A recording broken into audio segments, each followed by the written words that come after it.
All right. Hi, everybody. My name is Natalie Iglesias, and I'm a mental health and wellness peer educator. And I'm Daille Held, and I am also a mental health and wellness peer educator. And today's topic is practicing self-acceptance. So why is self-acceptance important? According to research, self-acceptance is positively and directly associated with happiness. Self-acceptance can increase happiness and optimism, likely because of its non-judgmental nature. Self-esteem comes from valuing ourselves, while self-acceptance is the acceptance of all parts of ourselves. It is unconditional. It is possible that greater flexibility and acceptance of oneself may lead to positive evaluations of life events in general. This could in turn foster more positive emotions, happiness, and more positive expectations, optimism. So here are 8 techniques for self-acceptance. The first one is practicing relaxed awareness. Rather than constant distraction or concentrated focus, relaxed awareness is a mild consciousness of our thoughts, emotions, self-evaluations, etc. It is a soft awareness of our existence and our environment. To practice relaxed awareness, simply close your eyes and gently focus on your thoughts, feelings, and body rather than pushing your thoughts away or trying to make the negative ones positive. Just notice them and watch them. This can be done for 5 minutes a day or even up to 30 minutes if you find it useful. The second one, which follows the first, but none of these are in a particular order, just the first two. This one is welcome what you notice. So when you practice the previous exercise, welcome the thoughts and feelings you notice, even the bad ones. Do not suppress them, as this is avoidance, a negation of the negativity. Realize that all your thoughts, feelings, and external stimuli, the good and the bad, are part of your life, and that is okay.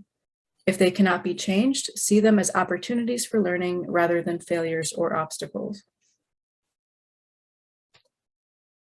Number 3, confront your fears. As humans, we all have fears that keep us trapped. Many of us are afraid of experiencing unfamiliar things, which can keep us stuck in place. It is important to recognize these fears and take baby steps to create change. You can start by making a list of things you're afraid of. Start with one small fear, face it, and rationalize why it is not so scary after all. Then move on to the next small thing.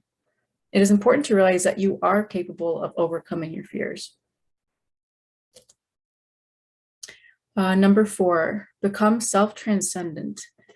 In psychology, self-transcendence is defined as the state in which an individual is able to look beyond themselves and adopt a larger perspective that includes concern for others.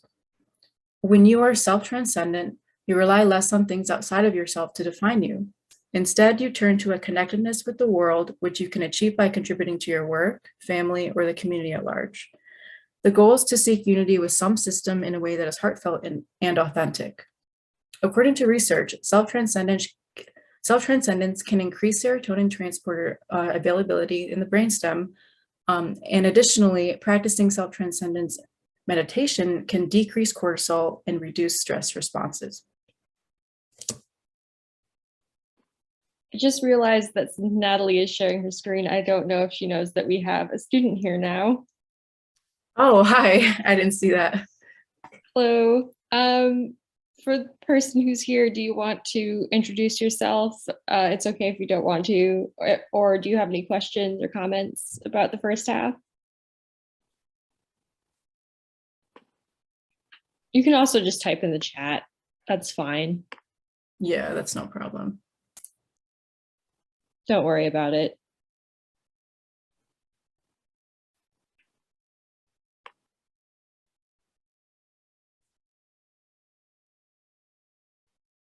All right. All right, sounds good. Okay, so the second half is my half. To begin with, let go of rating yourself. So this is to remind you to be mindful of tendencies to compare yourself to others. And this isn't to say to completely stop rating yourself. It's okay to strive to be better. But it's really here to remind you to notice if comparison and rating yourself against others is causing you pain, and then to try to be kinder to yourself.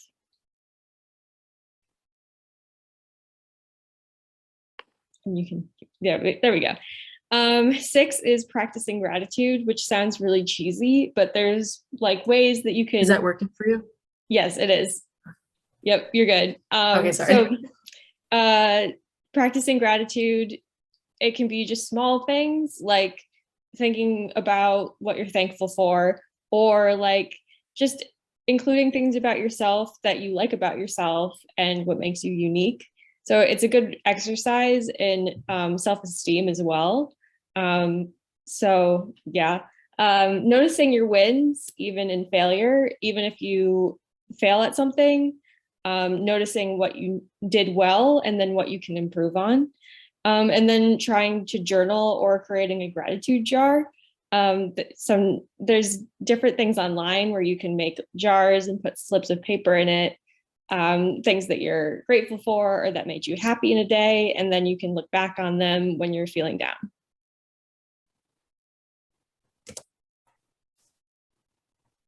Next is being accepting of your emotions.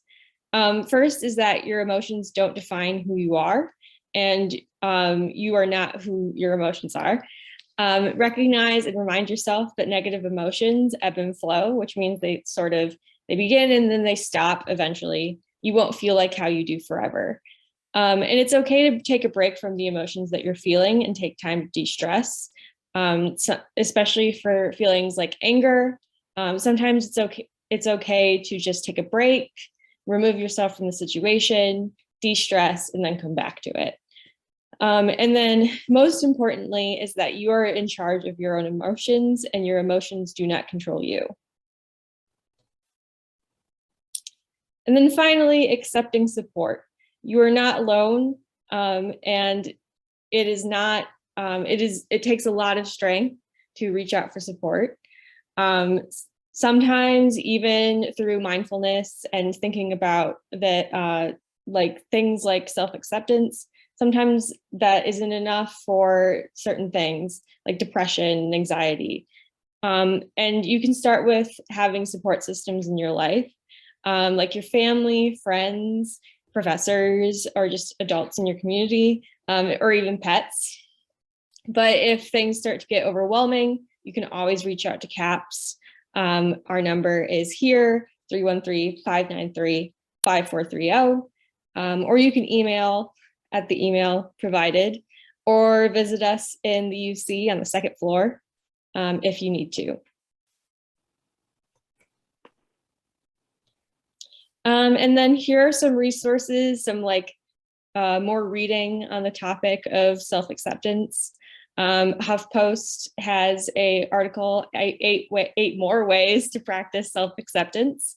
Our presentation was based off of the Zen Habits article, 8 techniques for self-acceptance. Harvard did an article about it as well, and so did Psychology Today, which goes a little more in depth into what it means and a little more of the research behind it. Yep, and that's pretty much it. But if you have any questions, please let us know. But if not, that's cool too. Or anything that you particularly liked or that you might try in the future, you can write it in the chat if you would like.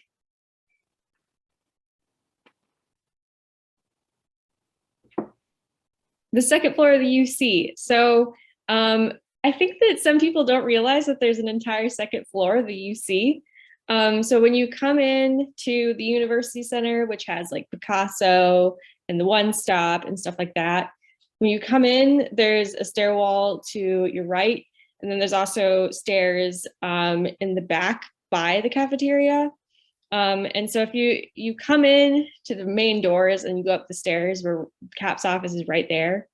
And then there's also the advising offices, the food pantry, and I think student life is up there as well sometimes. Yeah, I think so. Yeah, not many people even know where CAPS is, so I'm glad you asked. Yeah, I heard like the other day that someone didn't realize that there was a second floor, which I thought was weird because that was one of the first places that I went. But yeah, it's just, I don't think that there's many classrooms up there, so you don't really have to go up there. Yeah. much.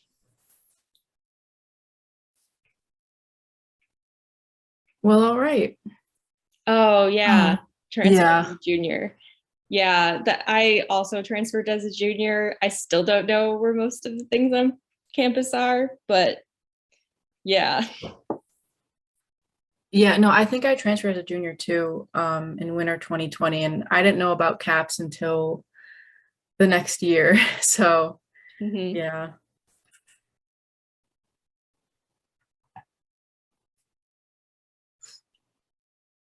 All right. Any other questions, comments?